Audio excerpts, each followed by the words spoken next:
Hey, everybody, you're listening to the Total Basis podcast.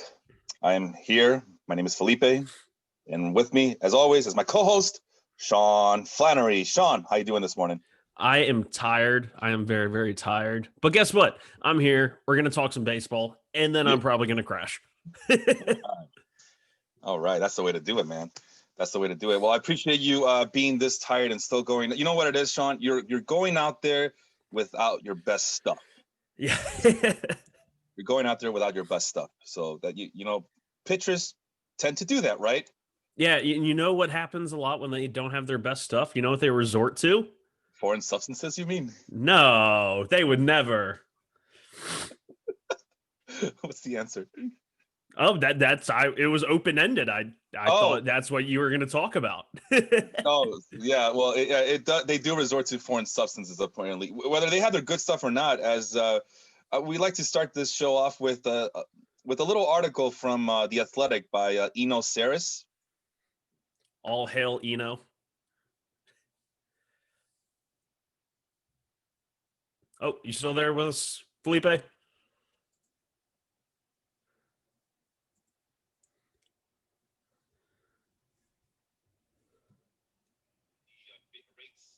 And the like, they realize that anywhere between 75% and even close to 99% of pitchers are using some sort of foreign substance to get by. And it's the same theme that we've been talking about all season long, Sean. I mean,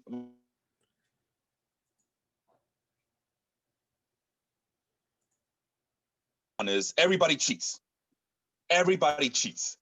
It doesn't matter if they're using trash cans or hairspray or as Pedro Martinez say, hey, if I have a jerry curl, I sometimes have to touch my jerry curl to make sure that everything's proper, right? And to make sure that I get a better grip on the baseball. But but everybody cheats. It's grown men trying to get to the show, and also grown men trying to stay on the show. And I just sent you a quote from Nolan Ryan that said, what did it say? Something about, you know what? I would not be above not cheating or something to that effect. Let me see if I can find Yeah, that. the exact quote. For now, the tactic has been around for so long and has been endured with so few consequences that it's practically a tradition. Ryan wrote in his autobiography, "Cheating is accepted in baseball, so I participated." So I That's participated, and that's everybody's hero. You ask these in the Baseball Life group, which is this is where we're airing this right now on the Baseball Life Facebook group. Come join us. We're about close to getting to that 6,000 number. It's honestly it's the best baseball group you can be a part of. We are starting, as you saw, they're starting the Secret Santa again. So yeah, you want to be a part of the Secret Santa in this large baseball group, by all means. Although this year, I think they're going to be a little bit tighter with it, but read the details in the announcements for more information. But that's Nolan Ryan saying that. Nolan Ryan, no problems with cheating because it offered him like longevity. It offered him strikeout records. It offered him to pad the stats to his illustrious career. I mean, he pitched 7 no-hitters. And now I'm kind of thinking like, okay, how much of that was supposedly clean, you know? It's just, this is why I didn't have too much of an issue with the Astros. I mean, I was pretty apathetic to the whole thing. And I was, and like I told you, Sean, a long time ago, I was pretty surprised how big of a deal everybody made it seem. I honestly thought this was just going to get swept under the rug, forget about it. Real baseball's coming soon. And no, it became this year-long thing where, oh, they're a bunch of cheaters. Oh, they suck. They weren't good to begin with. They had to do it. They had to resort to this. And it's like, well, it's no different than Barry Bonds injecting himself with the clear, with steroids or the cream or the clear or whatever, or Roger Clemens having to use injections for himself so he could be a relevant pitcher in the 90s, you know? So, like I said, it's a game full of cheaters. If you look at the history of baseball, everybody's been cheating since the very beginning of time. And it's just, you know, what do you do, Sean? And I think after listening to the podcast with Eno Saris and Britt and DVR, they came to the conclusion, like, if you have all these rules, and this is something I've been saying from the very beginning too of the trash can scandal with the Houston Astros, if you have all these rules and if you can't enforce them, what is the point of having these rules? It just can't be like, oh, well, this form of cheating is acceptable, but this form of cheating is not acceptable. It's all cheating. You're breaking rules. They're literally written rules. You can't even say, well, those are unwritten rules and baseball players have to shut up and put their pants on. No, these are literally in the rule book. You're not supposed to use foreign substance to make the baseball to your advantage. That's baseball 101. You're not supposed to do that. So I don't know. It's to the point where maybe Britt and those guys over at the Athletic are right. Maybe you just let everybody cheat. You let everybody use steroids. Fuck it all. Throw the rule book out. Just let everybody do what they want. I mean, it's really what it comes down to, because I'm just tired of it, Sean. It's like one form of cheating is a no-no, but another form of cheating is a wink, wink, nudge, nudge kind of thing. And no, what's the point then? Am I going overboard here, Sean? What do you think about this? No, I do think it's one of those that some hitters would even say has been unfair, as like you talk to a lot of the hitters and they know that the pitchers are, most of them are using something. Yeah. And the hitters say, well, they can use that, but if I have a little bit too much pine tar on my bat, I get yelled at and then I have to go get a new bat.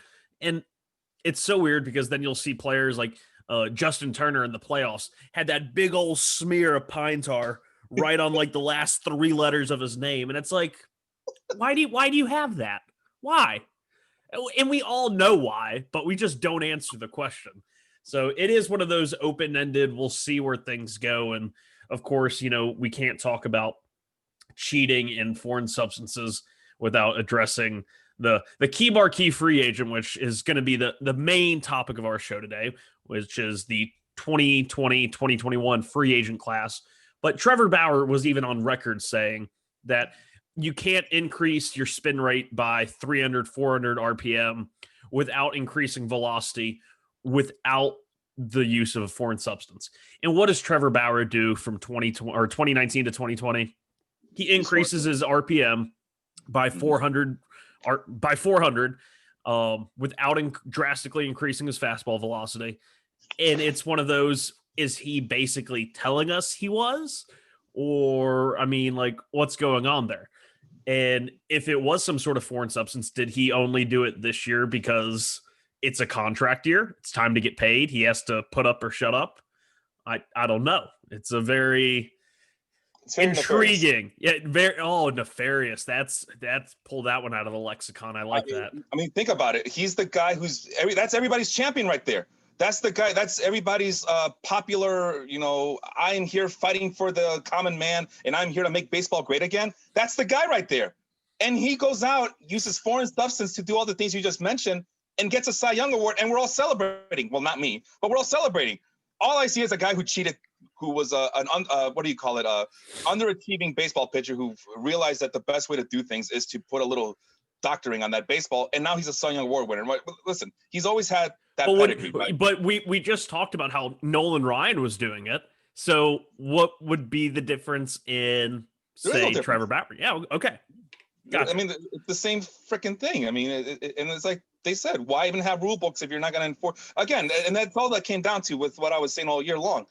If you have these on the rule books, but you have no way of enforcing them, then these are no rules. They're just honor codes. And there is no honor among thieves, man. These are all baseball players are the most despicable people you could ever find, because it's a very difficult game.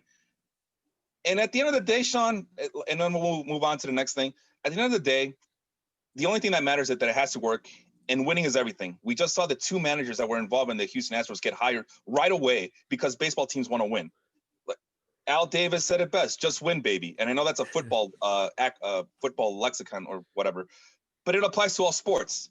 It just, I don't know why baseball, with the morality compass in this society, why they're the standard while all these other sports get away with this glorified cheating. In football, everybody cheats in football. They're all using PEDs. They're all using injections. They're all using little edges to get by.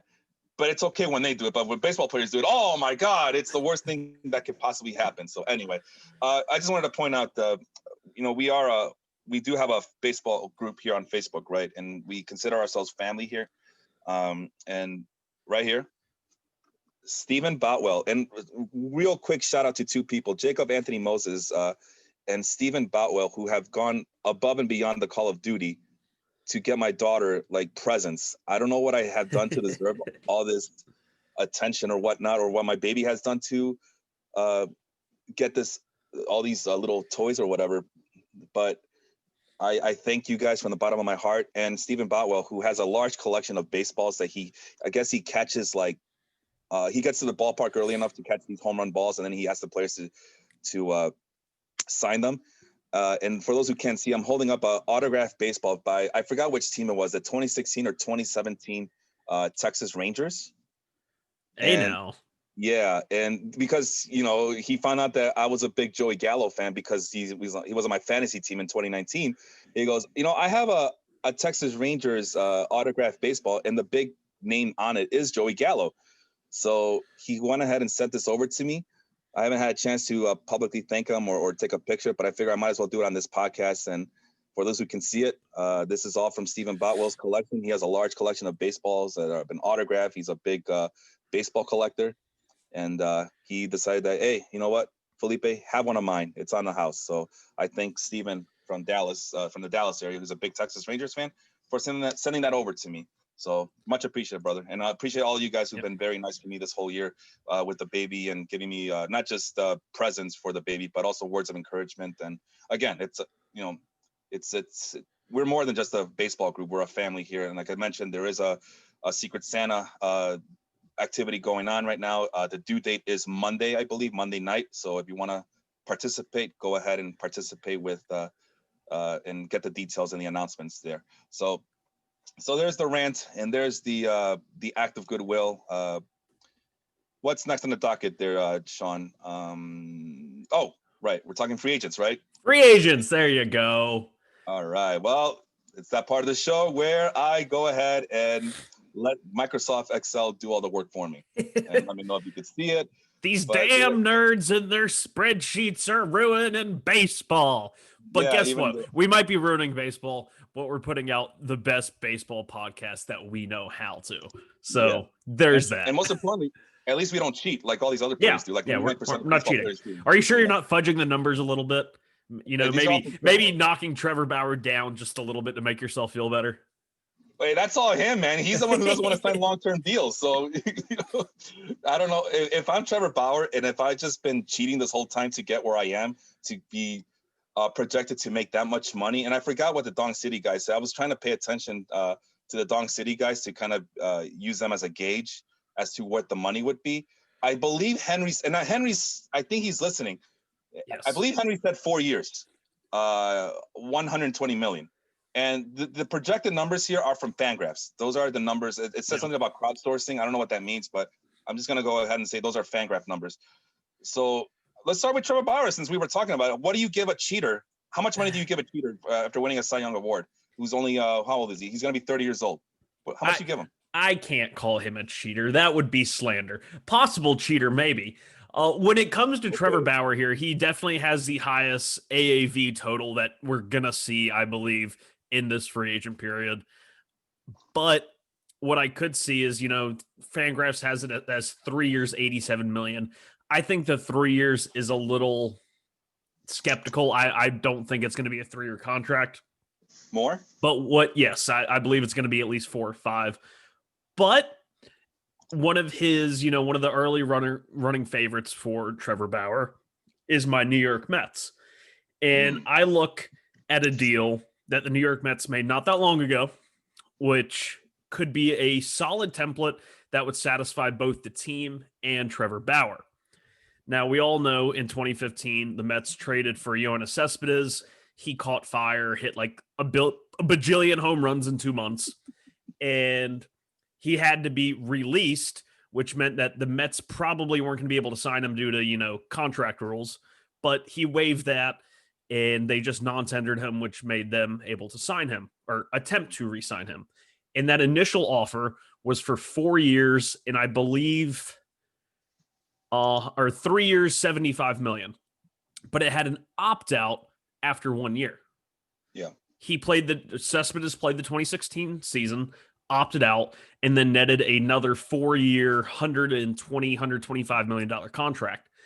I could see something similar with Trevor Bauer, and that, we've heard that he wants a shorter deal and be able to hit free agency again.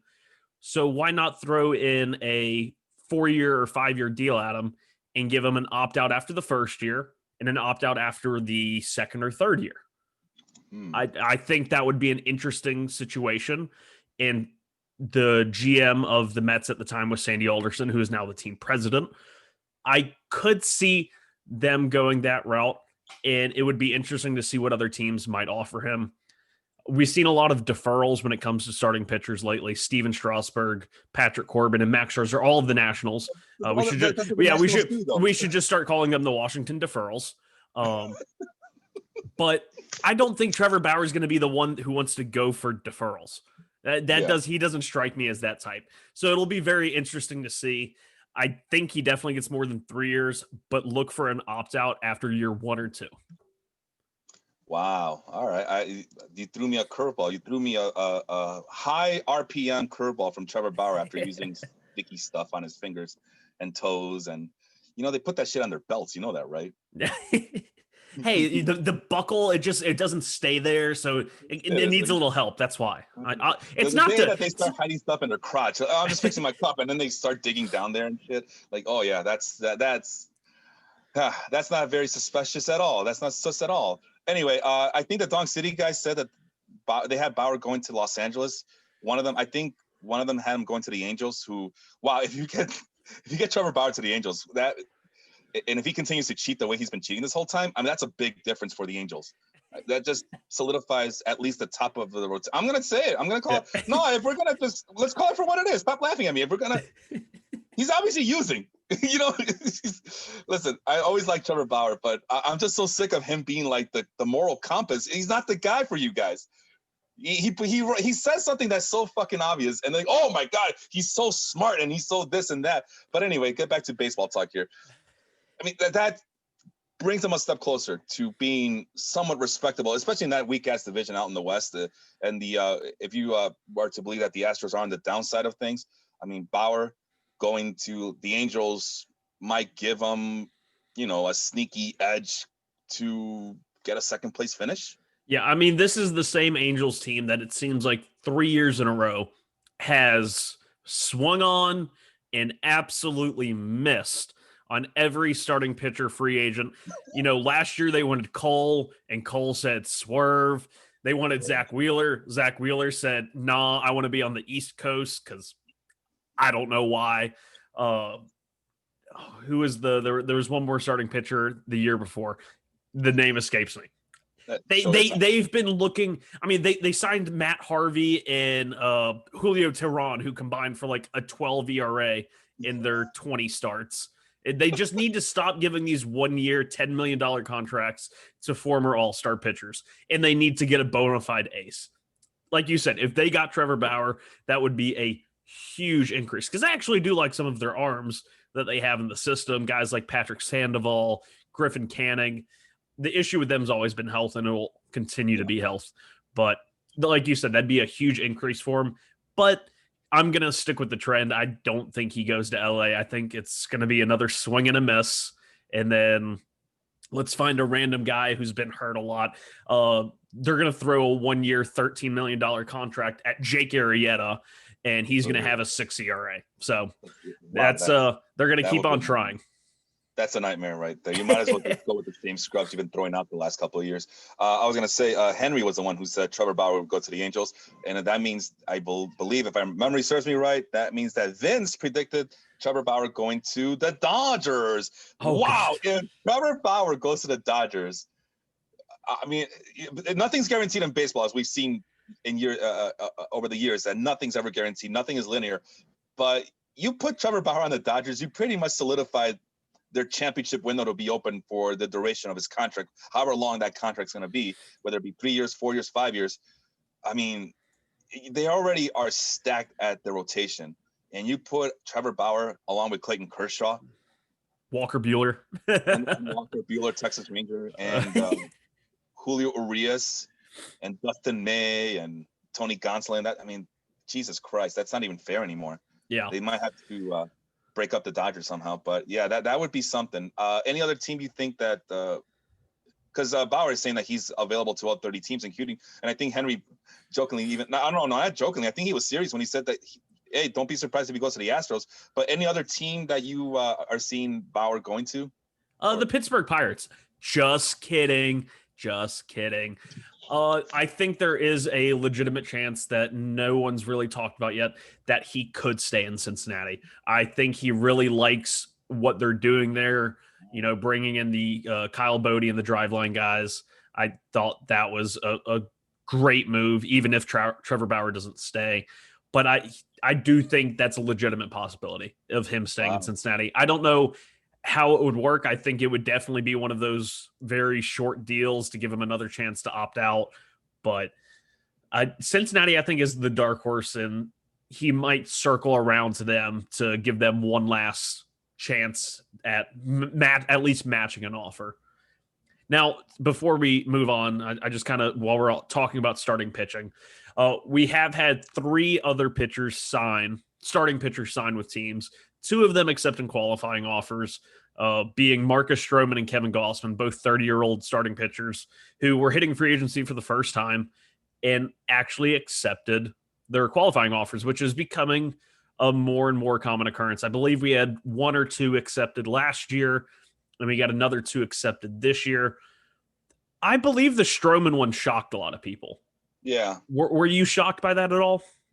A little bit. I mean, especially after seeing how weak this starting pitch outside of Trevor Bauer. I mean, outside of Trevor Bauer, it gets super weak at starting pitching with this free agent class. And maybe at 30 years old, maybe a team would say, you know what, there's still some untapped potential. Let's bring him in and give him a long-term deal and see if we could get him going. You know, put him into that ceiling that we thought he had with Toronto.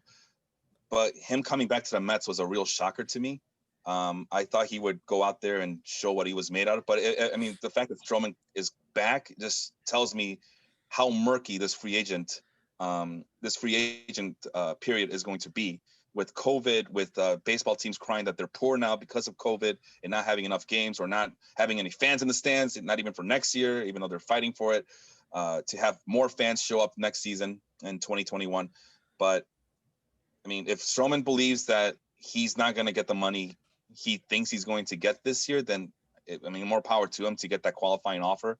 And I mean, 18.9 is still a lot of money to give to an I definitely think that would have been his ceiling of an AAV over a long-term deal. I don't think he would have gotten more than $19 million a year, which is partially why I think he accepted it. But the main reason I think he accepted it, and I talked about this with a couple other people, maybe you as well, and I want to ask you this in front of the audience, is do you think we're going to see another wave, or not really another wave, a new wave of players that get offered the qualifying offer? I mean, that's if it stays past the next CBA, which could be very interesting. But we saw how the qualifying offer affected guys like Craig Kimbrell and what was his name? Dallas Keuchel. And that teams just weren't willing to part with one of their top draft picks, plus shell out all this money for 30-plus-year-old players. Right. And is this going to be a wave of players that accepted the qualifying offer when they're offered it the first time? Because once you go after it, you're no longer, once he becomes a free agent next year, both Stroman and Gausman, they won't be able to be offered a qualifying offer, and therefore we're hit the free agency market with no draft pick compensation attached to them. Do you think that we might see more players accept the QO for that exact reason? I mean, for a long time, at the very beginning of, from what I remember of this qualifying offer coming to existence, players were being told not to accept the qualifying offer and go into free agency and get paid and get that money. And teams were like, all right, fine, give me that first round pick or whatever. Give me that compensation pick right now. And everything was good. And now we're seeing a trend where you mentioned Kimbrell and Keuchel getting burned by it. And now we've been seeing more players taking it. So I think the trend is now, yeah, fine, I'll take the qualifying offer. I don't think my prospects are any good in free agent class, in the free agency. So I'll just wait another year, get paid $19 million a year close to it, and prove myself again in 2021 and hope to God I don't get injured. But at least I'm getting 19 million as opposed to waiting until June to start my year and then maybe get a decent contract I mean, think about it. I think the Cubs gave Kimbrel a 2-year deal, and I forgot how much money it was worth, but I don't. Yeah, I'm really bad with the contract, memorizing all these contracts, but maybe there might have been a little regret by Craig Kimbrel not taking that qualifying offer. So I think players are now learning, like, hey, you know what? This might not be such a bad thing after all. Just take the qualifying offer, take the money, wait another year for to see if I can get maybe a more of a long-term deal next year. But I mean, Kevin Gausman going back to San Francisco can only help him, because we saw how great he was over there. I mean, I was championing him as soon as he got signed by the Giants. Hey, look out for Kevin Gausman. I don't know what they're going to do for him, but if he's a starting pitcher, go pick, for fantasy purposes, go pick him up. He is worth it. And sure enough, he was. And now he's going to pitch another year in San Francisco, where he's probably going to put the same numbers up, because it's such a pitcher's paradise out there. And especially the rest of the National League West. I mean, he held his own against the Dodgers. Yep. I think there was a game on the road again in LA where he held his own. So that should tell you all you need to know about West Coast cooking for pitchers. So that could only help him. And Marcus Stroman, he didn't want to play because of the COVID danger. So the fact that he accepted the 18.9 says a lot about him being more of a conservative type of person when it comes to his career, his health, and his capabilities. So he's playing it safe. He plays it safe, is what I'm saying. Not that he's politically conservative, but that he's kind of that's his. He likes to have that insurance on him. So good for him, getting paid $19 million to be an over glorified number 3 starter. I mean, I still like him, but man, there's just more to. I wish he showed me more. He could show me more. And last year, not him playing, it just was very frustrating, because I wanted to see what he could do with a, I guess, full season with the Mets. But here we are. But to answer your question, yeah, I think as long as there's going to be a qualifying offer stipulation involved, even including into the next CBA, I think you're going to see more players for the next, I don't know, maybe let's call it next 3 years. Even 3 years after the CBA gets ratified and they still keep this around, you will see more players continue to accept these qualifying offers, I believe. Okay. So to the infield now. The free agent class as a whole to me seems really, really loaded. And with, like you said, teams crying that they're poor. I mean, are we going to see a lot of good value for teams, in a normal year, say 3 years ago, someone like Trevor Bauer is going to get Steven Strasburg money if he wants it. Possibly. He doesn't have that crazy postseason that led into Steven Strasburg's contract. Or a guy like George Springer gets George Springer might be lucky to get Charlie Blackmon's contract, which was, oh God, it was over $100 million. Oh gosh, I have to look it up now. But do you think that there's going to be good values there? Or are these guys, once the market starts to heat up, once the hot stove starts to heat up, will they get paid?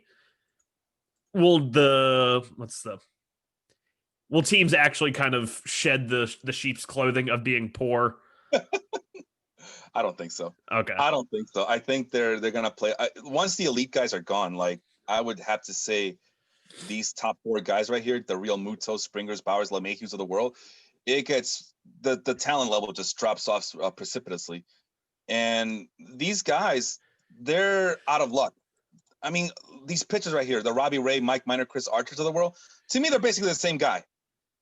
And if you're a Major League Baseball team, you don't want to, why would you pay any of these guys any real amount of money that they're looking for? I mean, I guess a short-term 2-year, 1-year deal for those guys I just mentioned, that's fair. Even at $17 million, it's a lot for me even. And I'm a guy who says, it's not my money. What the hell do I care? But even for Robbie Ray, I'm like, I'm not paying him $17 million. Get out of here. But as far as the elite guys, I think they're going to get paid. Well, I mean, I look at it this way so I was able to look it up, and Charlie Blackmon, at the age of 32, signed an extension with the Colorado Rockies for 6 years, $108 million. A thing that people don't realize with George Springer is, and you can look at it right over there on your spreadsheet, he's 31 years old. Yeah. He feels younger. He looks younger. I don't know what it is about him, but he's 31, which, I mean, if you're dishing out the big get paid type contracts, you usually don't see them handed out to 31 and 32-year-olds in free agency. The Charlie Blackmon situation, I think, was a little different because he was already on the team and he'd been around for so long and stuff like that. But George Springer, I think, is going to be lucky if he gets that $108 million. I'm not sure if he's going to get a 5-year deal. I'm not sure if he's going to get a 4-year deal. It could be either way. I know Mets fans are craving for him, and I think it's utterly ridiculous. They say, oh, we need a true center fielder. We need a true center fielder. He's 31 years old and has played more games in right field than he ever has, and more innings in right field than he ever has in center field. How is that going to age well? And I say the same thing about JT Realmuto. It's I don't want players that are going to age like milk. I mean, already let's go look at Lorenzo Cain. Lorenzo Cain's 34 now, and he just posted the slowest sprint speed of his entire career. We talked about that last week, I think. It's like it's worrisome because this is a guy that you're going to be paying market value for, which for George Springer, like we just said, it's probably going to be 25+ million a year, and you're going to have to maybe play him in center field for the first 2 years. And then guess what? You got another corner outfielder, which if you're the Mets, you already have like 17 of them. So you're right back where you started, except you're paying this guy $25 million a year. And guess what? Michael Conforto just became a free agent, but you can't pay him because you're already paying Springer $25 million and he needs to play right field because his knee hurts. Like, come on. Well, the reason you go after these free agents is because you're banking on those first 2 or 3 years. What happens after those that first half of that contract? We all know what happens, right? Then that's when this contract just looks awful, unless they bring back injections of sorts, or they bring up amphetamines back, or they bring back the what's the other one that Chris Davis got shut down for? Adderall. Yeah, if you bring back Adderall, you make everything okay. Like we mentioned in the first segment, just make cheating legal again. Or not legal again, but make it okay. Make it not so taboo. Let's run. Anyway. We can run as co-commissioners of baseball on that platform. Make anything cheating fun again. Yeah, why not? I mean, we there's a history of cheating. With them trying to win games. There's a history of cheating with baseball players trying to lose games. It's all there. I mean, shit. Denny McClain was also cheating back then as he won 30 games. He's the last 30-game winner.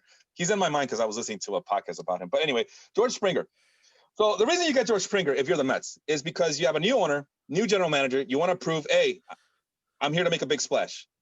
You want to make, and my team's good enough already. Let's bring in some more. Let's bring in the cavalry. Let's bring in Realmuto. Might as well bring in Realmuto into this conversation as well. You bring in Realmuto. You bring in George Springer. You put their big bats in the lineup, and you increase your chances of beating out the Marlins. I mean, that's inexcusable. You should not. I don't care how many games you're playing. You should not be losing to the Marlins. You should not be losing a playoff spot to the Marlins. All right. Hey, the Marlins had 2 extra weeks to rest. Oh, of course. I mean, yeah. Obviously, again, they cheated the COVID protocols and they got rewarded for it. So cheating works, you guys. Just try it. The only thing that's problematic for anybody who cheats is if you get caught. It's obvious what we're learning so far. But you put George Springer up there. Yeah, put him in center field, or don't. Revolve him around. Put him in center field, left field, center. It doesn't matter. What matters is the bat. He's going to be productive for at least the first 2 or 3 seasons of that contract, where you're going to maximize his productivity, especially on this Mets team, who is really loaded left-handed. And you know what I say about left-handed hitters? They get neutralized by left-handed pitching. So no. George Springer would add that balance. Same thing with JT Realmuto. You will have a real catcher for the first time in since Gary Carter? Oh, ouch! That hurts. I mean, seriously. Hey, former Met. A former Met just won the 2020 former Met catcher just won the 2020 Silver Slugger for catcher. Thank you very much. That's the problem, though. Put some respect on Travis d'Arnaud's name. But that's the problem. He's not with the Mets anymore. Like, the Mets tried him for years, and he failed miserably with them. He goes to the Braves, and he gets it now, and he's still splitting time with Tyler Flowers. Well, I was about to say, what happened was the Braves didn't try and treat him like a number 1 catcher playing 90% of the games. He split time, and he did really well. It's almost like splitting catchers is the future in baseball. What? And you give me so much grief about liking Salvador Perez's durability. Come on, man. You just telling me Travis d'Arnaud is a great hitter, but he only plays about 60% of the time? Get out of here. So, but he plays all the – what's up? You were gonna say JT Realmuto plays all the time? Yeah.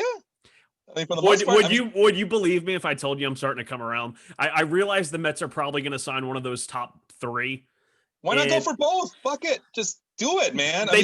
You see all those guys that have received they've all received qualifying offers. They're not going to sign more than one of them. I see Henry down in the comments saying they need a culture change, which I slightly agree with, but a culture change doesn't require personnel change. I don't believe, at least on the field level.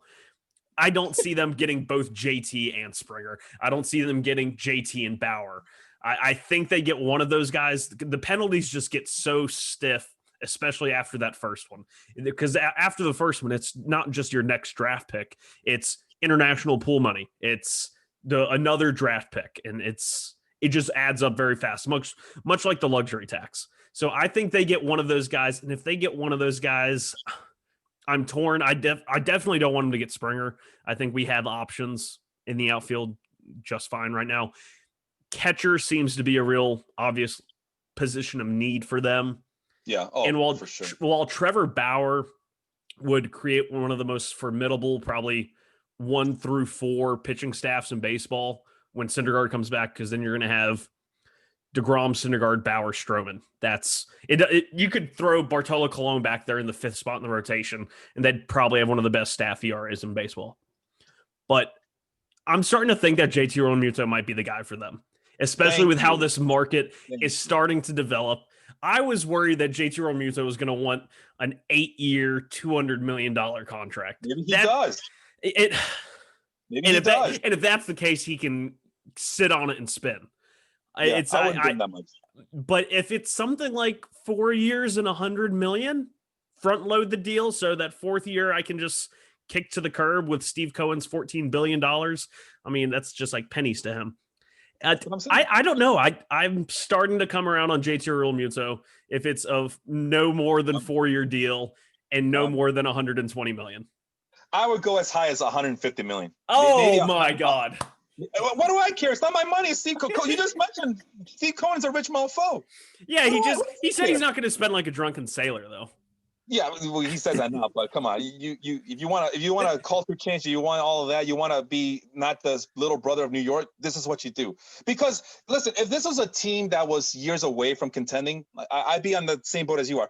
But we saw the numbers. We saw that you went out of your way in your most recent dynasty mock draft, and you drafted 10 Mets players or so, or in whatever. No.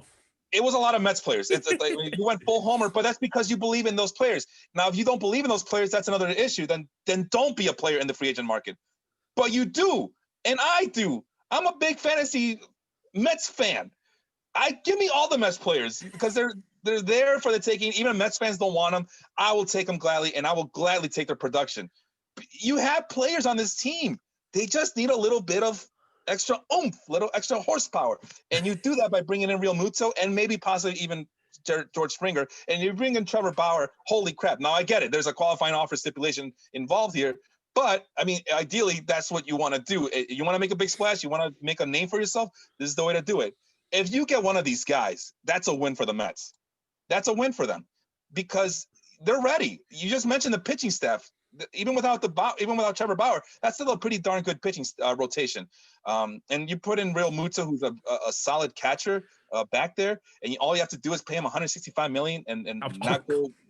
I mean, how far is 165 from 150? I was just gonna say this in the comments. Got to give a shout out to Henry and Melvin being real chatty this morning. Am I crazy for saying that 125 to Realmuto I don't do? But 110 I would do. Am I crazy for that? Yes, there's not that big of a difference. I feel like it is. Oh, God. It's not. You want to be Jerry Reinsdorf? Is that what you want? You want to be Jerry Reinsdorf and brag to the Chicago media? Oh, well, we offered him this much money, but the other team just they added more stipulations, or they gave an extra $1 million, and we lost on that $1 million because we couldn't do it because we have standards. Like, no. This is why the White Sox are the White Sox. Now, they just got lucky with all their prospects showing up when they did. But imagine this team having Manny Machado. Imagine this team having Bryce Harper. If the rumors are true that they were going after Bryce Harper too. But every year they go after all these free agents, and then they strike out in the free agency, and then they settle for the second and third tier free agents. But how many 33, 34, and 35-year-old catchers do you find that are actually benefits to their team? like I said, you don't sign JT Realmuto thinking about 34, 35. You sign him for those first 3 years when you have an actual playoff contending window right now. We saw the numbers last year, Sean. They were pretty damn close to making the playoffs. And if you get Jacob deGrom in game 1 in a wild card, that's monumental for any team. But you didn't because you're cheap and you don't want to spend money. You don't know how to acquire talent. And now you got a guy who's willing to change everything around for the New York. And you're saying, well, I don't want to spend an extra $5 million on a catcher who might be a difference maker. I mean, these guys right here, Sean, these 4 guys, including DJ LeMahieu, those guys are difference makers in this free agent class. I think LeMahieu is limited value depending on where he goes. I mean, I think he's going to do very good, and I want to get to the infielders here because there's a real big group of infielders, and I think DJ LeMahieu is highlighting it, but he's probably not the best pick, and I might get slammed for that. DJ LeMahieu is a very good hitter. He's always been a very good hitter, and I mean he won a batting title, Gold Gloves in Colorado, and then he comes to Yankee Stadium. And everyone's like, oh, look at him. He can hit for 25 home runs now. No, he's not going to hit for 25 home runs anywhere else. He was designed for Yankee Stadium, a right-handed hitter who hits the ball to right center field and right field like he doesn't know how to pull the ball. He's not going to hit those home runs anyplace else. And call it a little league park or just whatever you want to call it. He's not doing it elsewhere. Could he go to another team and hit 300? For sure. He's shown that ability. But he's not going to be this 25 home run, 100 run, 100 RBI, because a lot of that production right there is tied to both his spot in a very potent Yankee lineup and his spot in a little league ballpark. Now, if he gets close to anywhere between 15 and 20 home runs, I mean, the real value to LeMahieu is not this power. It's the fact that he can drive the ball. You just mentioned hit. I mean, that translates well in any ballpark, I think. I mean, I like the guy. I think he that's why I have him up here as a real difference maker in this free agent class, especially because he could, he's versatile. We're all looking for that next Ben Zobrist. I think Ben Zobrist with the Cubs, this DJ LeMahieu guy could be that guy as he knocks in the game-winning run in the World Series for a lucky team. So yeah, I'm all on board for DJ LeMahieu. I'm a big fan. I mean, and then look at his ZiPS projection WAR. It goes from 3.4 to 2.7. Yeah, that's the Asian curve. That's the Asian curve. Yeah, but I mean, 2.7 is still not bad, especially if you're only going to give him a 3-year deal. I think he's going to get a 4, maybe a 5-year, but 4 years seems to be reasonable for a DJ LeMahieu. And then he can do whatever he wants after those 4 years. He can retire into the sunset with his championship rings or whatever. That's something. Yeah, I know I keep saying that he's going to win a championship ring sometime soon. Nothing's guaranteed in baseball. But, I mean, he walks enough. He doesn't strike out too much. And I honestly do believe that a lot of this skill set that he brings is so transferable everywhere else. I mean, line drive hitter, that carries over anywhere. Put him with the Dodgers and he gets another championship over there. Do you have any ideas, thoughts on where he might go? Does he stay in Yankee Stadium? Does he stay with the Yankees? Does he stay in the AL East? I mean, I think the Dong City guys put it best. I think if I believe, and Henry's right there, he can correct me if I'm wrong here, but I think they said that if the Yankees aren't going to try to bring back DJ LeMahieu, then what is the point to all of this for the Yankees? So I think number one priority for the Yankees in my book is you bring DJ LeMahieu back. Aside from other teams, I have no idea. I really didn't think about it too much, but I think staying in the East Coast would be beneficial to him just because of how small those ballparks are too. I know Dong City said the Red Sox would be a bad fit for him, but I believe they might be looking for a second baseman, just out of memory serves me right. And yeah, I know he's a line drive hitter, but that's a lot of doubles, right? There's a lot of doubles to the green. And then you just mentioned that he doesn't pull the ball. He hits it to the right side anyway. So, hey, if he's doing that anyway, I mean, I could see some cheap sliced home runs to the right field. So they could benefit from that. But, yeah, if he goes to the Red Sox, they're not going to win a championship with him. So it has to be a contending team who's in need of an infielder, especially a second baseman. But the Cubs, maybe. The Cubs would be, I mean, Cubs been looking for a second baseman since Ben Zobrist started going bad on us, and he went through that ugly divorce. So, that, I mean, if the Cubs are serious about contending, to stay on that contending window, that's you go and grab. Now that qualifying offer, that's going to be a kind of a deterrent, but all the more reason for the Yankees to be, what do you call it, to be enthusiastic to bring him back. So DJ would have to be Yankees bound at this point, but I wouldn't be surprised if some of these contending teams who are looking to get that extra oomph, like the Mets are looking for Real Muto to give them that extra oomph. I wouldn't be surprised if one of these contending teams go and grab DJ LeMahieu. Yeah, you mentioned the phrase contending team in need of an infielder, and that brings me to the infielder that is being slept on. I don't think I've really heard his name mentioned once in baseball life or like anywhere on ESPN, MLB trade rumors. And that's a guy who in 2019 put up a 7.5 WAR season, I believe was an MVP finalist, and that's Marcus Semien. And the contending team that is in need of a shortstop, the Cincinnati Reds. Marcus Semien, I feel like, would be perfect for that park. He reminds me so much of Zach Cozart. And Zach Cozart, raked in Great American Ballpark, and then he went off to the West Coast and just absolutely fell apart. But I think Marcus Semien is a guy who we're all sleeping on. Like, he didn't hit 33 home runs, 120 plus runs and 90 RBIs, so like 210 total runs, RBIs combined. He was really good, and it came with some tangible, improvements. In the shortened 2020 season, he did have a down year. The BABIP was a career low, so maybe a little bit of unluckiness to it. But I think he's going to be one of the crown jewels of this free agency class that no one's really talking about. And do you have any thoughts on Marcus Semien, on where he might end up, or if he is going to get a longer term deal? Because I feel like he could be someone who gets a 5-year deal in a market where teams might be hesitant to hand out anything more than 5. Now, you believe the ZiP projections? I mean, they still hold them highly, and they're thinking a 5 WAR player in 2021, 4.5 in 2022. I mean, that's pretty damn good, and especially in this free agent class. And you would think that if those are the projections for a shortstop, why not go all in on Marcus Semien? My reservation is I still remember him with the White Sox, and I don't remember him being this good or projected to be this good. He was supposed to just be a solid shortstop. I mean, there's a reason why they gave up on him and gave the shortstop position to Tim Anderson over there. So the 30 home runs, I don't know if I want to believe that from 2019. I mean, he had 27 in 2016. I know. But I think when I think of a Marcus Semien, I think of him as a 15-15 player. 15 home runs, 15 stolen bases. Is that worth the money that he might be getting? I mean, if it's only 3 years and $51 million, that seems to be fair. But in the long-term thing, in the grand scheme of things, is he a guy that puts you over the top if you're a contending team?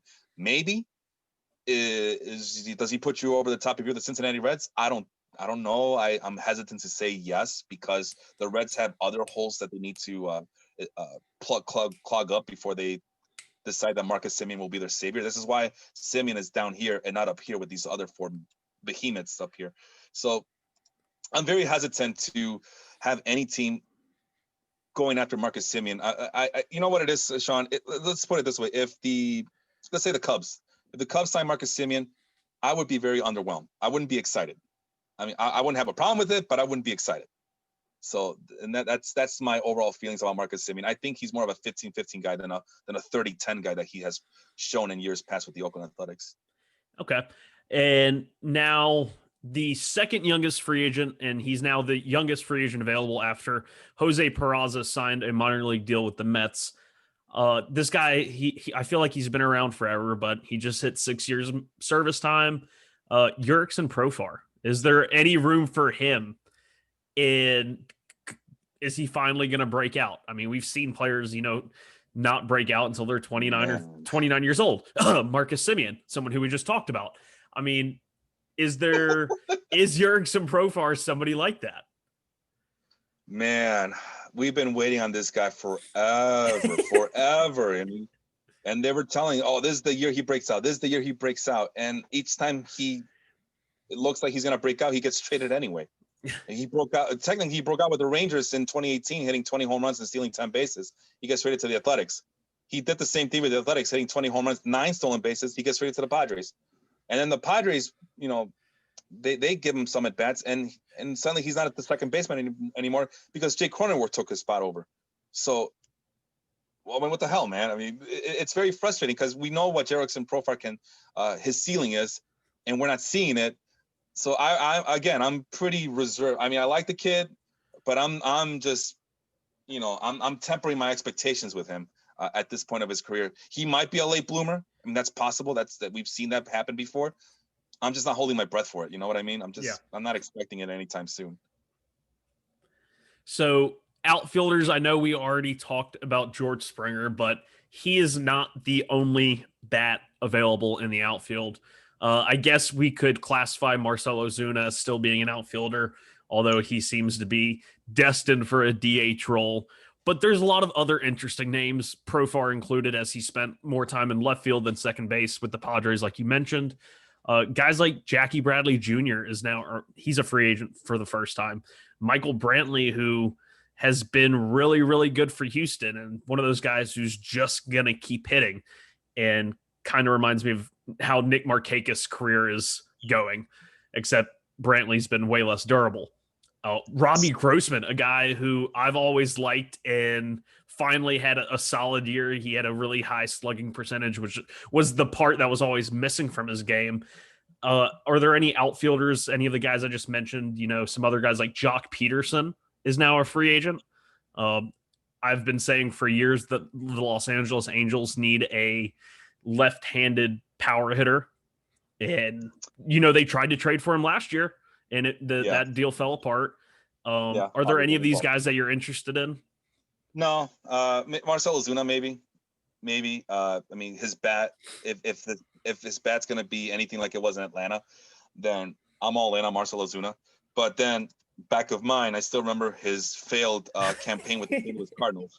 So, with the Cardinals. I thought you were going to say his failed campaign with the left field wall in St. Louis. Well, he marched up that wall and he fell right back down. I mean, all the more reason to think that he has very limited value, because he's basically Eloy Jimenez. And what do I say about Eloy Jimenez? You need to free up that DH spot for Eloy Jimenez to give your team a break from Eloy Jimenez in left field. So Marcell Ozuna, same thing, but established bat, established veteran.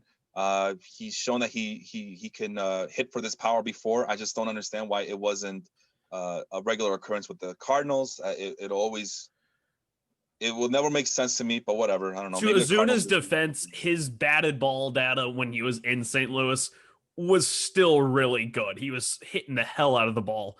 And I know a lot of people in the fantasy baseball world and in the industry, as they say, like they were like, Ozuna's bouncing back.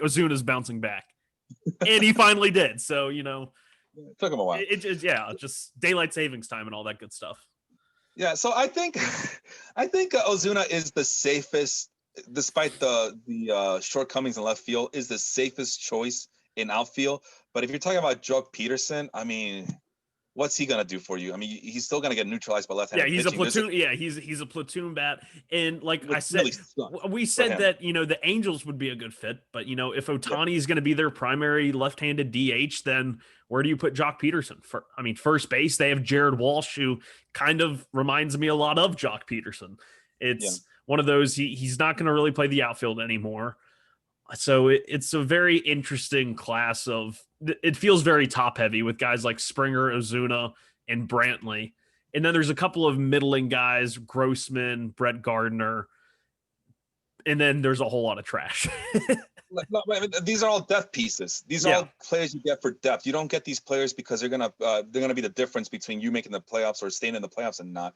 These are guys at depth, like Jock Peterson, for example, who I must say, because I was burned by him before in fantasy baseball, but he came up being the next great hope, the next great athletic center fielder with power and speed, and ends up just striking and not being able to control his strikeouts when he was given full-time playing status. And it wasn't until the Dodgers decided, you know what, let's give him some part-time at bats here and there, put him in good positions where he can succeed, that he become somewhat productive. But you got to keep that in mind, that he will be neutralized by left-handed pitching. So yeah, that's like you mentioned Robbie Grossman. Robbie Grossman, lightning in a bottle kind of guy. Kind of got lucky in Oakland. I don't think there's anything to him. Michael Brantley, which Dong City mentioned. I'm trying to mention all these guys from Dong City, right? Because I want to, plug their show and kind of piggyback of what they were saying. But Michael Brantley, I think one of them guys said that he was going to go to the Cubs, and I just started cringing. Now, if you're going to tell me that there's going to be a DH in the National League for ever and a day, then yes, bring Michael Brantley in. But we already have a questionable left fielder in Kyle Schwarber. At least Schwarber has a cannon for an arm, which Michael Brantley, with the shoulder injuries that he's sustained over the years, I don't think he has anymore. I don't trust him in the outfield. But as far as professionalism and as far as the hitting skills, maybe he's the bat that the Cubs are missing, left-handed bat, but he is 34 years old. And they're saying he's going to get a 3-year deal. I'm more worried about him than I am about giving that big money to George Springer, even though it is less years and less money. You're going to get one good season out of him, and you still got 2 years to pay for him on a team that needs so much more help than just getting a left-handed bat to bolster the lineup. Yeah, and to kind of wrap up the outfielders, looking at the Fangraphs projected, the crowdsourced contracts, would you rather your favorite team, whichever one, sign Ozuna to 470, Springer to the 5? What was his offer? 5-1 something? 5-110. Would you rather, 470, 5-110, or the Michael Brantley? Yeah, the Michael Brantley 345. Which one would you rather your team give out? All right, so for the White Sox, I'm going hard after George Springer. I agree. I think it was either I can't remember the guys who said it, but Dong City mentioned this. White Sox better go after George Springer. Like George and Springer he can play his primary position in right field. How cute! Yeah, and that way, Luis Robert can only focus on left field and center field, and not worry about right field anymore. Because you will have not even worry about right center field anymore, because you have a guy who can go and get it in right field. So you have that going if you're the White Sox. And besides, these are the types of moves you make if you're the White Sox. If the Mets don't want George Springer because they just want to tip their toe in the water and make sure that it's lukewarm enough for them to sign in, then let the White Sox take advantage of the Mets' hesitation and bolster your lineup, bolster your outfield, and win this goddamn division that's so winnable right now. Next year, there's no excuse for the White Sox anymore. I'm done. The Twins look weaker coming into 21. The Indians are trying to trade away their franchise shortstop. There's no reason the White Sox cannot go out and win this AL Central next year. And you do this by signing players that are going to go and put you over the freaking top. Go get George Springer. Okay. And if you get Marcell Ozuna, oh, God. I mean, I would laugh so hard. Yeah, the White Sox better not get Marcell Ozuna. It's just not a good fit. They have, like you said, they have how old Jimenez is, 23. They have the 23-year-old Marcell Ozuna already. Yeah, you're going to have to the revolving door around DH. And this is a team full of guys who need the revolving door on a designated hitter spot already. You need some all-around good players on that team, not just some good hitters. As far as the Cubs go, I guess it makes sense for them to get Michael Brantley. I'm not a big fan. I guess they could do a lot worse than that, but I mean, something's better than nothing. But again, it's like the Marcus Semien thing. If the Cubs sign Marcus Semien, if the Cubs sign Michael Brantley, I'm okay with it, but I'm not super excited about it. There's really no reason to be excited about the Cubs nowadays, despite the fact that they still have all their other core players still on the team, but Chris Bryant might be gone, and it's a funeral procession on the north side more than anything. As much as I want to have my hopes stay up with them, it's really, really hard to do so at this point. And none of these free agents are going to make a difference for this Cubs team right now, so it doesn't really matter. And who else were you talking about? We mentioned Robbie Grossman. I wish I would have had the foresight to kind of filter this by outfield and all the positions you mentioned. But it's okay. I do have one last little thing to say, and it's only because you mentioned it about the Cleveland Indians. I predict, and nobody asked me, but I'm going to predict it anyway. The Yankees don't re-sign DJ LeMahieu, but they trade for Francisco Lindor and they sign him to a crazy deal. All right. And Gleyber Torres moves to second base. And tiny man can play in tiny ballpark and continue to try and hit 30 home runs, which he probably will in that ballpark. And I think that's the move. And my fellow Mets fans are going to hate me for it, but Francisco Lindor makes a whole lot more sense in pinstripes than he does Mets pinstripes. As you're seeing me, I am dancing my happy dance right now, because if you're telling me that Gleyber Torres will be second base eligible next year, then you just made the Fantrax League, my decision for the keeper league, you just made it that much easier for me. I mean, Yes. I think if Francisco Lindor went to the Yankees, I think, would re-legitimize himself as one of the best fantasy shortstops out there. Because if you look at what Francisco Lindor has started to do, I mean, this is a guy who hit, 40 doubles and 30 home runs in 3 straight years. And I've said it a million times. I don't think he's a 30 home run hitter. But if he does play in the American League East, half his games in Yankee Stadium, he probably is a 30 home run hitter. I don't like the idea of a smaller guy like that trying to turn himself into a Deadpool hitter. That wasn't what he was when he came up, but I think he's become so enamored with hitting home runs that, that's what people pay to see now. Yeah. They pay to see strikeouts and home runs. I'm more excited about the fact that I can't stop smiling at the fact that Gleyber Torres is going to be second base eligible next year if this happens. So thank you for brightening up my Sunday this morning. Really appreciate that. For those who don't know, we do have a Baseball Life fantasy baseball league. It is a keeper league. We're supposed to keep 3 players for next year. And I think Sean just made my dreams come true right now. Anybody else you want to talk about on this list? We have a lot of players. Dong City, if you guys missed it, they broke down all the big name free agents on Monday's show. So you can go listen to that episode again. You can, if you're in the baseball group, you can go into the announcements and check out their their episode, their most recent episode there. Yep. Or you can go on Spotify, Stitcher, Apple, YouTube. We're all on on all of the big name podcast formats. Just look up the Life Group podcast and you will get access to all of our podcasts, including basketball, which, by the way, I was there. Hey, you know what? If we're done talking about free agents, we can talk about the next thing, which is the prospects, right? Yes. Let me segue into that. Last Wednesday, I was on the Step Back podcast with Leon and Jacob, right? And we talked about the NBA draft, and we were kind of previewing the NBA draft, right? And I told him on that show, it's really, for me, it's no different talking about NBA prospects, because we over here on Total Basis Podcast, we're always talking about prospects anyway, Major League Baseball prospects. And that's what we're going to talk about right now. Not the pitching, but the hitting. As you can see, I've updated it. We talked about Josh Lowe. And, I want to bring up Josh Lowe one more time. And because we talked about Jock Peterson. And the reason why Josh Lowe, it was one of my guys that I was attracted to here at the very beginning of this exercise, is because I've always been attracted to those guys who are like the next Christian Yelich, Jock Peterson, yep. Jerry Kelenic, Josh Lowe.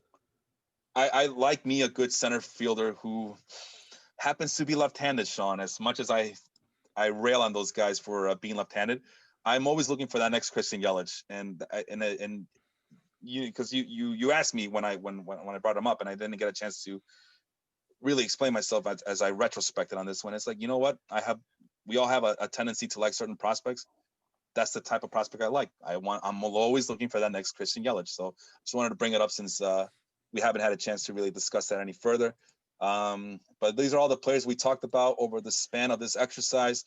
And where were we? We talked about Lucius Fox already, right? Yes. So we're at Pevin Smith. Yes. We were going to talk about these guys a couple of episodes ago when Trevor was here, where he brought up Brian Packard. So we're going to start with Pavin Smith. This is the D-backs, what was it again? Left-handed first baseman that Sean picked, 25 years old, 6'2", 210. He looks the part. Why do you like Pavin Smith so much? Well, he's been a prospect crush of mine for a while now. I know I've mentioned him several times on the show. I wanted to talk about him when we had Trevor on, but, we got a little time crunch. And the main reason I wanted to talk about him 2 weeks ago when we had Trevor was the day after, the morning of, that the Diamondbacks straight up released Kevin Crone, the brother of CJ Crone, from the organization. And this is a guy, Kevin Crone, who has been, oogly-eyed by fantasy writers and people in the fantasy world because of his prodigious level power. I mean, I think in AAA and combined between AAA and the major leagues in 2019, he had something like 40 plus home runs. It was very reminiscent of like Pete Alonso's last year in the minors. And the Diamondbacks, who really have, they have Christian Walker, who had a nice breakout in 2019. They have Pavin Smith, a former first round pick in 2016 or 2017. And Kevin Crone, a lot of guys that were, all battling over the same little first base DH jobs. And with the release of Kevin Crone, that makes me feel like the Diamondbacks are really going to go all in on Pavin Smith. With Walker Walker's been a pretty good defender, so he could be trade bait. Pavin Smith, they started working in the corner outfield spots in Double-A when I saw him. He looked like he was athletic enough to play it. I'm not really sure what he's going to look like out there if he played full-time. But during all of the COVID stuff, they really worked on him getting quicker and faster. And for being a bigger guy, he runs very well. And they said that he had gotten so quick and so comfortable in the outfield that he was actually playing center field in some of the alternate site. So I don't know what the Diamondbacks are doing. They have a catcher that plays center field. They now have a first baseman that plays center field. But the defense is not why we talk about Pavin Smith. Like you have in your notes, the strikeout to walks are fantastic. He was one of the few guys to post, sub 12% strikeout rates and like a plus 12% walk rate. He's just such a good hitter, and he had his cup of coffee this year in the last couple weeks, hit about 280, I believe. He's still tapping into that power. He doesn't have the power you would expect of a traditional first baseman, but I see a lot of Freddie Freeman in him, and I know that's a lot of high praise. Freddie Freeman just won an MVP award, so congrats to Freddie. I'm not trying to put that much hype on Pavin, but I think he is that kind of hitter. And it'll be interesting to see how he works, especially with that release of Kevin Crone, which is what made me pick Pavin, because the release of Kevin Crone really, makes me think that Arizona's really going for it with Pavin. I mean, not going for it as in trying to win, but that they're willing to give Pavin all of the rope in the world. And if that's a big thing in fantasy, is just getting an opportunity to play. Because like you said, that's why you like Salvador Perez. He plays all the time. Yeah. The one issue I have is that the power is not elite for his position, but they are working him in the outfield, so maybe it's not that big of a deal. But yeah, I looked at his minor league numbers, and the ISO power is pretty low, but I mean, you can't argue with the pitch selection and the back control. The skills are there. Yeah. And at 25 years old, I don't know how much he has left to really improve that aspect of his game. But like you mentioned, if the Diamondbacks believe in him and they want to give him all that opportunity, then that might just be what he's looking for. If Jose Altuve can develop power, so can Pavin Smith. Yeah. You know what? Just put a little cork on your bat and you'll be fine. Or a little buzzer on your shoulder. Buzz on your shoulder. It's fine. Everybody cheats. It doesn't matter. Nothing matters. It doesn't matter. Who cares? Trevor Bauer just won a Cy Young cheating. Who cares? All right. My guy, Helio Ramos, 21 years old, kind of a little guy compared to your guy. He was supposed to be a very up-and-coming, promising center fielder. And then I noticed that Fangraphs has him listed as a right fielder. And that kind of made me wonder what's going on here. And why is he ranked so low? He's now number 60. I could have sworn that he was on his way to be moved up and up on that list. And it looks like he's just kind of stalled at 60. 2022 ETA still has work to be done on the hit tool. Average pitch selection and back control, some power in there. Speed's supposed to be really good. Fielding is kind of underwhelming at the moment, but has a cannon for an arm. It's 50 future value, which is all you can ask for out of these minor leaguers. Is if you want them to be difference makers, 50 is a good starting point. Although, as we know, that number can rise and drop at a moment's notice. So here are the notes. He has opposite power, is improving. Strikeouts could be a big problem, and I could see why he's kind of stalled in the rankings because of the strikeout issues. There's also speed concerns, and that's why he no longer is listed as a center fielder anymore, and why he needs to be moved to the corner, because his speed has dropped, Sean, and that's very concerning. for a guy who was supposed to be that next big time 5-tool center fielder with the speed and the power, all of a sudden there's no speed to talk about anymore. You have any thoughts on Heliot Ramos there, Sean? I want to say he's really started to bulk up in terms of like adding muscle and kind of like you said, if someone's hitting the ball to the opposite field naturally with a lot of power, it's very rare that it's someone that's smaller. I mean, a guy that was smaller and had a lot of great opposite field power. David Wright and kind of, DJ LeMahieu to an extent. He doesn't have the prodigious power to the opposite field, but we just talked about how his power has improved in a smaller ballpark. He's always been someone that hit the ball hard. He just needed the ballpark to play toward his advantage. But Heliot Ramos, from what I've seen a little bit of him, some of the film on him, and he's really started bulking up. But he is one of those guys that I tend to avoid in prospects. And like I said, I'm willing to whiff, and this is a flaw that I try and acknowledge. I tend to pass on the guys who, oh, look, he has all the tools. He's got the great arm. The ball jumps off his bat. I'm going to use all the euphemisms here. Because then they get to AAA or they skip AAA altogether and they get to the big leagues and they can't hit a breaking ball. And guess what? The pitchers are no, and they're just going to throw you breaking ball. And you're either going to take them and walk or take them and get a fastball, and you better be able to hit the damn fastball. And it's just one of those. I put a lot into the pitch selection and the bat control, which is something that I'm so glad Fangraphs is kind of distinguished between, because it's so easy to just say, oh, he has a 55 grade hit tool. Well, is that a 55 grade bat control with 30 grade pitch selection? Ahmed Rosario. I think it's something to be wary of, but guess what? Half the time I cast off all those guys, and then next thing you know, you have a guy like I can't think of someone off the top of my head, and then they come up and they crush the ball. But I'm willing to whiff on those guys and get the guys that have more advanced hit tools just as an overall package.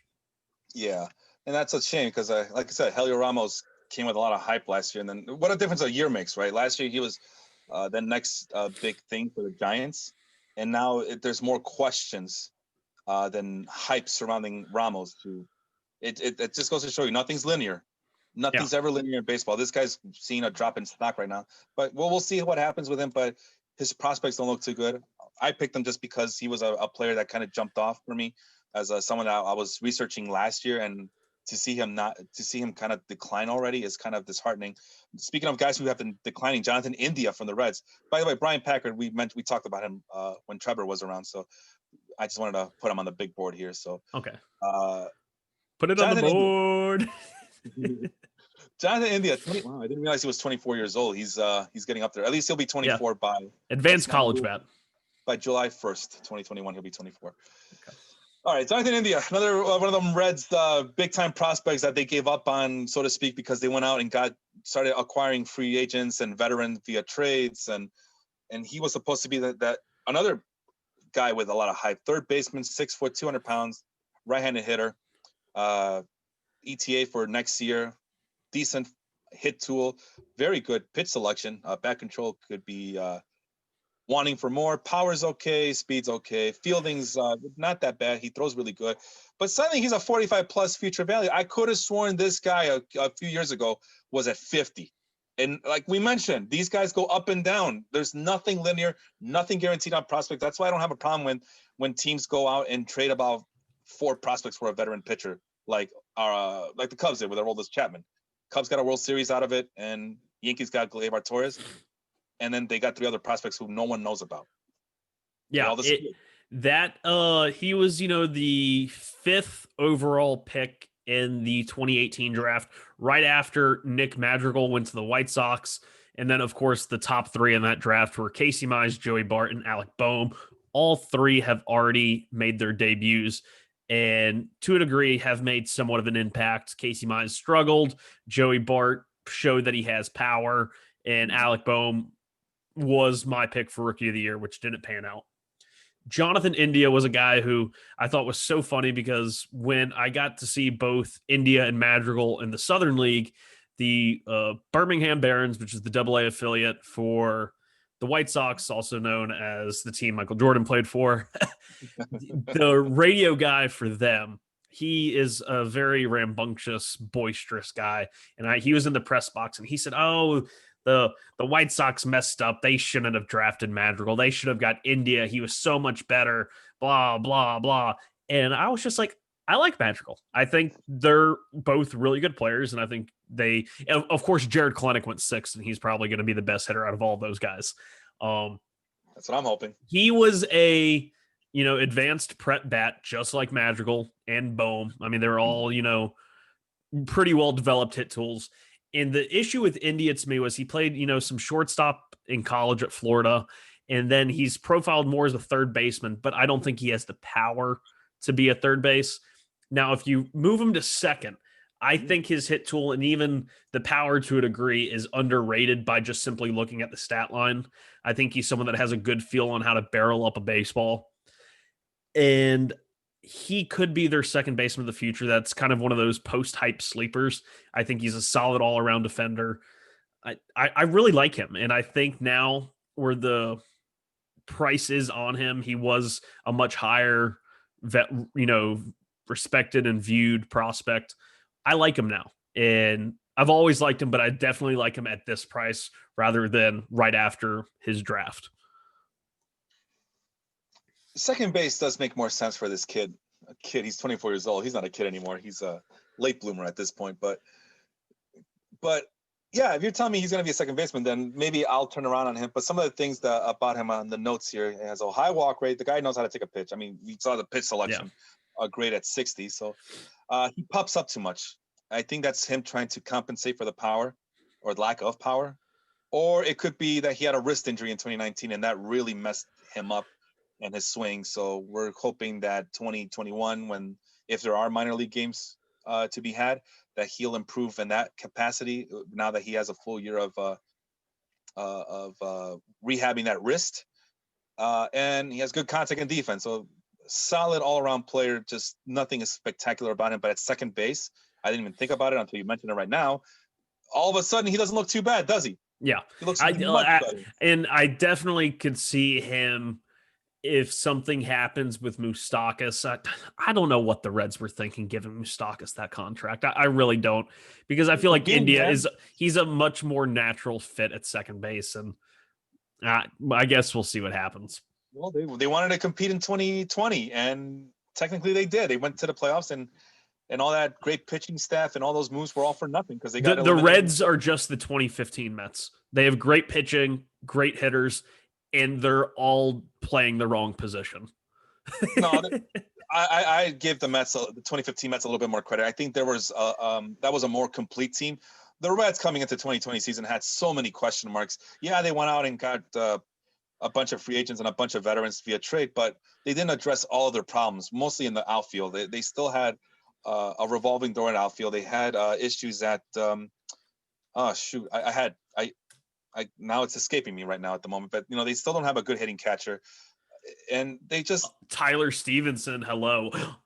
He could be one of my prospects next week. Dun, dun, dun. Oh wow. Okay, let's go to the pitching staff really quick. So these are all the players we've mentioned so far as of right now. And we're going to start today with George Kirby. George Kirby from the Mariners, 23 years old, big on 6'4", little lanky at 201 pounds, 201 pounds. The number 6 ranked Mariners prospect, ETA's 2022, decent fastball, good curveball. Command is supposed to be really good. And he has a fastball that sits at 97 miles an hour. That could top at 97 miles an hour. 45 plus value, though. My notes I have here is that he's a mid-rotation future starter for the Mariners. The Mariners want him to be thicker. And he has, quote-unquote, vanilla secondary stuff. Why do you like a guy who has vanilla secondary stuff in George Kirby there, Sean? Well, one, anytime I see somebody with 70 grade command, you know what I immediately think of? Chris Paddock, Shane Bieber. These are all guys that just had great command. And he's only had 23 professional innings because he was drafted in 2019. But in those 23 innings in low A ball, not one walk. And then this year at the alternate site, George Kirby was casually sitting, not touching, sitting in the upper 90s at the alternate site. And he's got the frame to sustain that kind of velocity. And if you can sustain that velocity with that kind of command, it's hard not to fall in love with it. And I think that's one of those guys in that the Mariners might be onto something. You can definitely see a philosophy that they're going for. Emerson Hancock was their pick this year, another college arm with good command. George Kirby and what's his name? Logan Gilbert. All of these guys are bigger framed pitchers with plus command. LJ Newsome, who I talked about earlier this year, is kind of a nobody prospect, but he has 70 grade command. You're sensing a theme here. They're picking guys that can throw strikes, and I think it's a whole lot easier to throw strikes and develop an out pitch than it is to have a God-given out pitch like, Dinelson Lamet's slider and not be able to know where it's going. So it's definitely a philosophy and organizational change. I think we've seen enough of a sample size of who they're drafting and how they're developing them to say that. And I think Kirby's the one that's being slept on behind guys like Gilbert and Hancock, who is, their top pick this past year. And I think Kirby's the guy who could be the best value in, dynasty startups and like stuff like that. Yeah, it's a good point that you make there. And I'm surprised, if Jerry DePoto hasn't traded him by now, that he likes him. So, all right. So that's George Kirby. Keep an eye on him and see if he gets thicker as the years go on. We move on to Clark Schmidt from the Yankees, who did have a cup of coffee of sorts in 2020. 25 years old, 6'1", 200 pounds, right-handed pitcher. The 111th ranked prospect on the Fangraph big board there. He wasn't high. I thought he was higher than that. Yeah, he must have dropped or something. That's the reason I looked him up, because I could have sworn as well that he was much higher than this, but I guess I was wrong, or maybe we imagined it, or maybe he did drop. I don't know. I'm sure there's a way to find out, but I'm kind of busy right now. So Clark Schmidt, decent fastball, really good curveball according to the grade here at 70. Changeup and command could use a little bit of work. I'm a little underwhelmed by the fact that his fastball tops 96 miles an hour for a 50 future value player. That's a little bit underwhelming for me. He did have Tommy John surgery in 2017. There's always injury issues with him, as he seems to be missing a substantial amount of time, which explains why he's 25 years old and now just getting called up to the Yankees. Has a really funky delivery, and we don't know much about him because he's been limited with his work. So that's Clark Schmidt. We saw him, I don't think he got a start right this past season. I think he was mostly used out of the bullpen. He made one start, but I believe it was a opening assignment. I'm not 100% sure. Three appearances, one was a start. Let me see. It was his last game, and he went 4 innings. He started the game and went 4 innings. So he was used, went 4 innings, 4 hits, 3 earned runs, 4 strikeouts, 2 walks. I like the profile. It's well-assembled arsenal. That when a young pitcher has at least 3 or 4 pitches, I'm going to like them. He seems to throw enough strikes. He pitches on a winning team, which is always a big plus. But he's a pitcher in the American League East, which is usually a big net negative.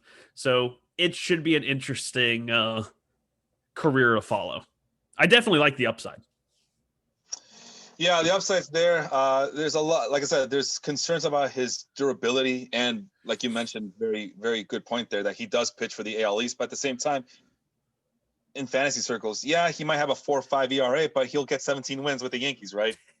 He that's a Rick Porcello Cy Young season right there. There you go. Oh, another free agent. Yeah, we didn't get a chance to talk about him, unfortunately. But Angels are going to sign him to a 1-year, $13 million contract. Him and Jake Arrieta. That's going to be a dynamic duo in LA. You know what? That's better than what they have now. Rick Porcello and Jake Arrieta, yes. Jake Arrieta by himself at the money that you were talking about earlier on the show? No. Rick Porcello for 1 year, though? That might not be too bad. That might not be too bad at all, especially for the Angels, especially when we saw what the numbers suggested about the Angels is that maybe they could have been a little bit better than what their record showed. But then again, it might just be Mike Trout trying to carry that team on his back, and Mike Trout alone. And Anthony Rendon also had a really great season as well. But it takes more than two players to get you over the top. So that's Clark Schmidt from the Yankees. I want to see his curveball. I might need to go onto the Statcast and take a look at his curve pitches, because I'm kind of curious to see what a 70-70 curveball looks like. You always see the 70-70 fastballs, but never the 70-70 curveballs. At least not on when I'm looking, I never get to see that. Last guy, don't call him Tom and Jerry. It's Yeri Rodriguez, or for our Anglo friends, let's call him Jerry Rodriguez. Screw it. Texas Rangers, the rare pitching prospect for the Texas Rangers, right? Ever since I can remember, they've never had a good pitching prospect down there. I don't know. I might have to do something with the old ballpark. I don't know if this new ballpark will be a difference, but 23 years old, 6'2", 180, so a little bit on the skinny side there. He's a number 2 Rangers prospect, number 96 on the Fangraphs big board, supposed to be due up in 2021. Again, just like Clark Schmidt, decent fastball. Curveball is lacking a little bit. Changeup is might be a thing here. Fastball sits at 92, 96 with a top of 98, 50 future value there. Let's see what the notes say about him. He has advanced east-west command, so I'm assuming left and right, yeah. Break, whatever. The curve is still a raw pitch, a work in progress, but it could be a thing. He yields a lot of strikeouts. But just like Clark Schmidt, there's a lot of injury concerns with him as well. What can you tell me about Yeri Rodriguez here? I did not know he was going to be on your list, so I am completely spitballing here. I know you sent it to me. I didn't notice him. I just looked at Kirby and Schmidt, and I was like, oh, okay. But yeah, like you said, Texas Rangers and pitching just doesn't seem to go hand in hand. So I'm automatically worried. If there is injury concerns, I'm even more worried. Schmidt, I'm less worried. If he's already had the Tommy John, then I think that's a plus when analyzing young players. Have you had Tommy John? Yes. Okay, so you're probably not going to need it for the next 5 years. But Rodriguez could be, to see someone have that high of strikeout totals at such a young age in their first stateside season is definitely something that raises eyebrows and is something that everyone should at least keep tabs on. Yeah, and here are the strikeouts for those who can't see. In 2018 in Rookie League, he had 34.8 strikeout rates. That number dropped a little bit in low A ball to 26.5%, but then it went back up in single A ball at 30%.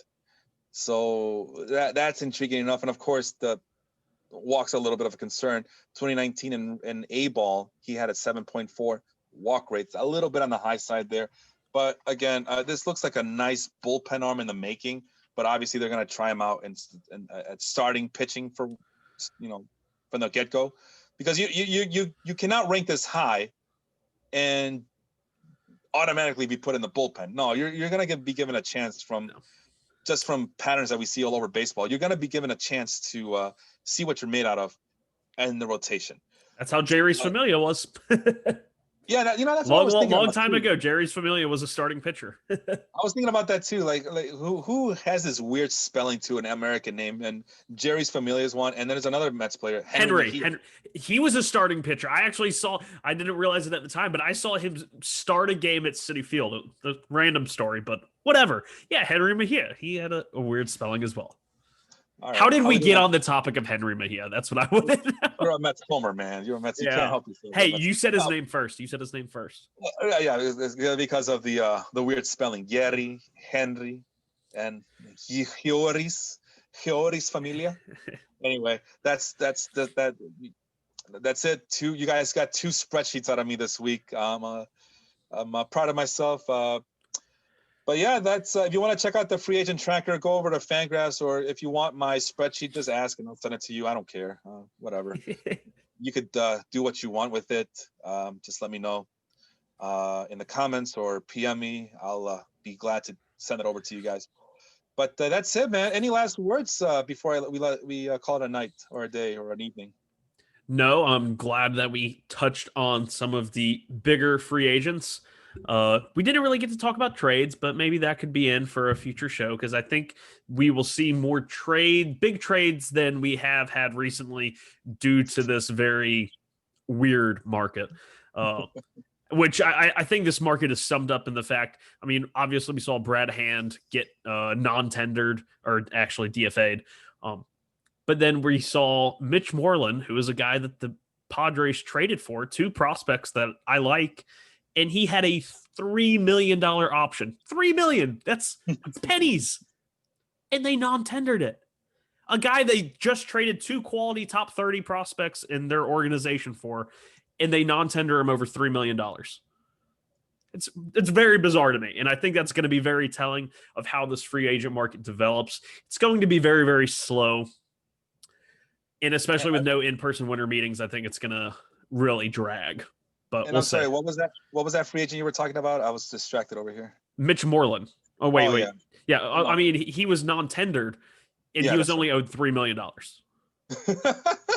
Hey man, some of these teams are very penny pinching when it comes to that type of stuff. Like, I don't want to be $1 million over the tax. Screw that. I'm not doing that. We'll give Manny Machado $30 million a year, but Mitch Moreland, no, you can't have $3 million. That's fun. Rant's over. The reason I was there's your rant. Okay. So I keep that in mind for next time. The reason I was distracted is because I was looking for the next upcoming schedule for us. November 22nd is our next show. By then we should have Hall of Fame talk because I think the ballots are released on the 16th, which is tomorrow. Or something's happening. There's going to be some announcement with the Hall of Fame. I noticed that there was no committee to induct any player from certain eras like they've done in the past few years or so, and that won't be done until 2021. So we'll have to wait till then. But yeah, something's going to happen with the Hall of Fame. So this is around the time of year where we should be talking about the Hall of Fame anyway, because it's going to be up and running. November 29th, we're off for the holidays. Thanksgiving's coming up, so we're going to give ourselves a break here. December 6th, maybe some winter meeting stuff happens. I think that is the first of the winter meetings. So maybe a little bit of preview there. Although, as you mentioned, maybe there's nothing going to happen because it's not in person. December 13th, we might do a winter meetings wrap-up show, or we just keep talking about fantasy baseball. We don't know yet. It's up in the air. December 20th, same thing, but we will be on the air. And then we'll be off the December 27th, January 3rd. And I got to hype this up. Starting January 10th, season 2 of the Total Bases podcast will premiere, as we are going to go on this format of seasons instead of just continuing to accumulate episode numbers, which, you know me, I like the Effectively Wild podcast. They're on episode number 1376. Like, what? It's too much, man. It's too much. But yeah, season 1 will forever be the 2020 season, where our theme was cheating is everybody is cheating. 2021 will be a different theme. I bet. I don't know. We'll see. But that brings us to the other shows. Dong City. I don't know if you know this, Sean, but I had to listen to it with my own ears. But I found out very surprisingly that they're going to go to an every other week format because of the off season, which I thought those guys were just going to keep doing episodes until the year end. But I guess even they need a break, as they've been pretty much the rock of these life group podcasts, as they've been going at it since the very beginning of the when we initialized these podcasts back in January. So good to see that they're going to take a much deserved break over there, but we'll pick up the slack for them. We'll go every week, as mentioned, based on the schedule I just read out. The Step Back also going every other week, although we're going to have a watch party for the NBA draft on Wednesday. So be sure to catch us at Ball is Life. Go join our group, our basketball groups, and then let's watch our basketball teams mess up this draft for rooting interest or whatnot. And then, of course, the Audible of Football Life. They go 2 for 1 week. They go the preview shows on the wrap-up shows on Tuesdays, the preview shows on Friday. And then we start every Sunday morning. Your Life Group podcast week starts with us, the Total Bases podcast, Sunday mornings, Baseball Life, the best baseball group on Facebook. Join us and make sure you listen to us. Follow us on Stitcher, Spotify, Apple, YouTube, Life Group podcast. Catch us there. Catch all the podcasts there. And that's it. That's all I have for you. Enjoy your football. Enjoy your Sunday. And we'll see you next week.